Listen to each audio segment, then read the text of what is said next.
So track 1 of the album is You and Me.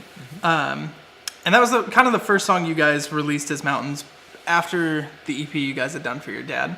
And it was the first song of like, we're taking this project and doing original music with it. So just kind of, what was the idea behind that song? What was the intention of your guys' first, like, here's our pop music?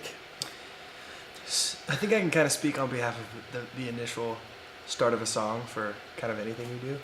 It usually starts off with me just going like, what kind of a song do I want to write?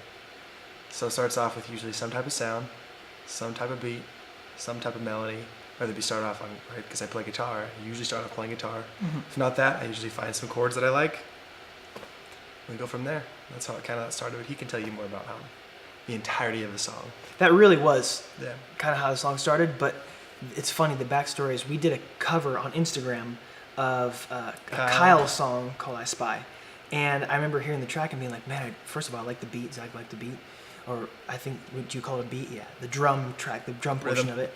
And I was like, man, can we like write a song like this? And so he's like, yeah, of course. So took the beat, put his own stuff over it, and that ended up becoming You and Me. But I remember being in the studio and he was writing it, and I was in a different room. And as he was writing it, I just... Well, because I had the melody line with guitar. Well, that was after the fact. But you're right. The hook of the song, You and Me, he had played on guitar. It's like a super jazzy thing. Yeah. And so that's ended up being the hook of the song. But I remember him writing the track and me, I literally heard this. I heard na na na na na na na na, and so I just took the melody, put it in the song, and that ended up becoming basically the two main parts of the whole song. And it was interesting because we had never really written like a pseudo trap song before. It's not really trap, but like it kind of has that little bit of a vibe. But it ended up working out really good, as you could probably tell from some of the streams where it was crazy. Yeah, that song blew up. And fast too. Yeah. So I think the interesting part about that is we put out the EP for my dad, Mr. Wonderful, and then we put this song out, not really knowing what was going to happen, because I think that EP was mostly for friends, family, people that knew the situation. It was very, very, very close to us. Yeah, and like it's not one of your general pop songs that like anybody could listen to. It's pretty specific. But we put this song out, no expectations, and didn't have much promotion behind it either. And yeah, almost probably like $100 of ads or something, not much.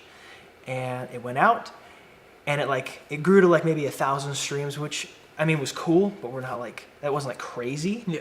And then about 3 weeks in on a Saturday, I remember opening up my phone and checking, and it said we had like 100,000 monthly listeners or something, and I'm like, where did that come from?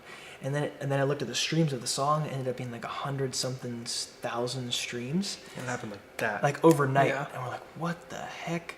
Ended up being, I think it was added to a few playlists on Spotify, so on and so forth. Shout out to curators of Spotify. Yeah, thank you Spotify for helping us there. But yeah, that really kind of just propelled. I think it just solidified in us that like, I think we can do this. Nice. Yeah, it's really cool because that song, it came out a while back, and it's the first song on this album, and it is the song that I think kind of set the bar for like what you guys are doing with Mountenz. Like not everything sounds exactly like that, but I think at its core, like every song kind of has a similar vibe to You and Me. 100%. And that's like Tough Love kind of has that. And that's when we were writing this album, we look back on You and Me, I'm like, okay, like all mine is it kind of sounds like You and Me, and then I'm So Sorry kind of has that vibe, and so we're like, well, let's just kind of make like an R&B, like it's more of a like hip hop trap kind of sounding album, and You and Me fit perfect for the first track on the album. Awesome. One thing I do want to mention though is the amount of pop culture references on that song. So Zach at first, I think, was like, I don't know about using all these pop culture references. But, and I'm not saying I'm I know for sure, but I think if you mention things that like other people are already familiar with, it's easier to get, someone to like the song. Yeah. And so when you mention DJ Khaled, and you mention Justin Bieber, and you mention these, people know these who they are. icons and these people, well, maybe they can get on board with the song. There you go. I think that's pretty much it for that one. So Zachary, You want me to break it down? would you like to break down how you came up with You and Me? I can take little pieces and parts and show you guys. Sweet. So I think, like Max said, maybe I said it before. The easiest way to explain this to you is kind of like the very first thing I would do when it comes to getting something done like this is I usually bring out a guitar. So this is kind of like after the fact of me running through ideas and stuff, and this is part of the actual track, but I follow that lead. It's like an arpeggiation. I reversed that lead so it sounds like it's fading into it. Very oceany. And then it would come into the chorus. That's the first thing. That's the hook. Yeah, that's super cool. So you can hear.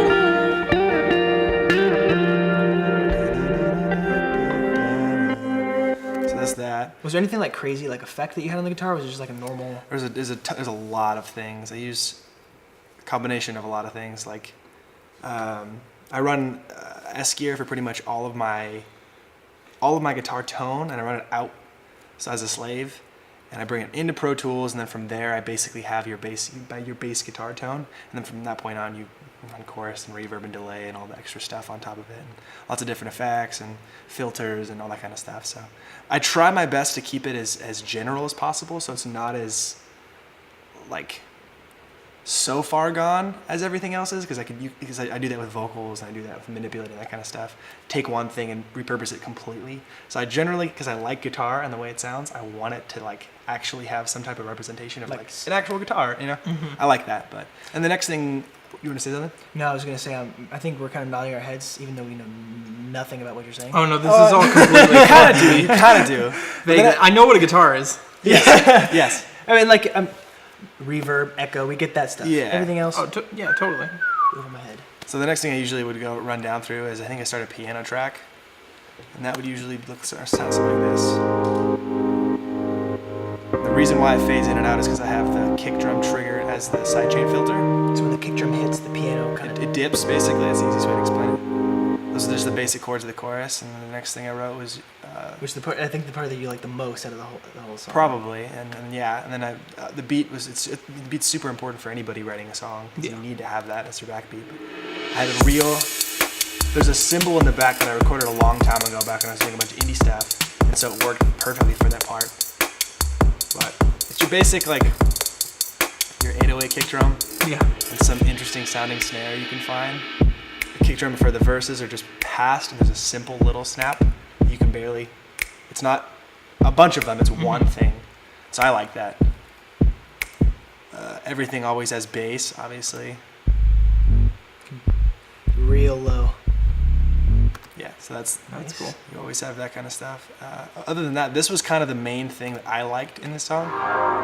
This was the main sound I found and manipulated that kind of runs through the whole entire song and makes. I think that's when the song opens, you're like, yeah. that's a. Yeah. It's like very oceany interesting and electronic in some way, and then it dips with the kick drum. just like it's sidechained.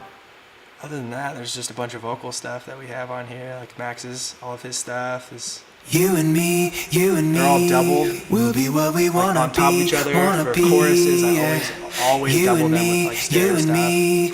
Same thing with harmonies. There's backgrounds. There's so many things, and then all of my stuff is done because I do a lot of like the background stuff to follow him. Yeah. Which is fun, which is super fun. But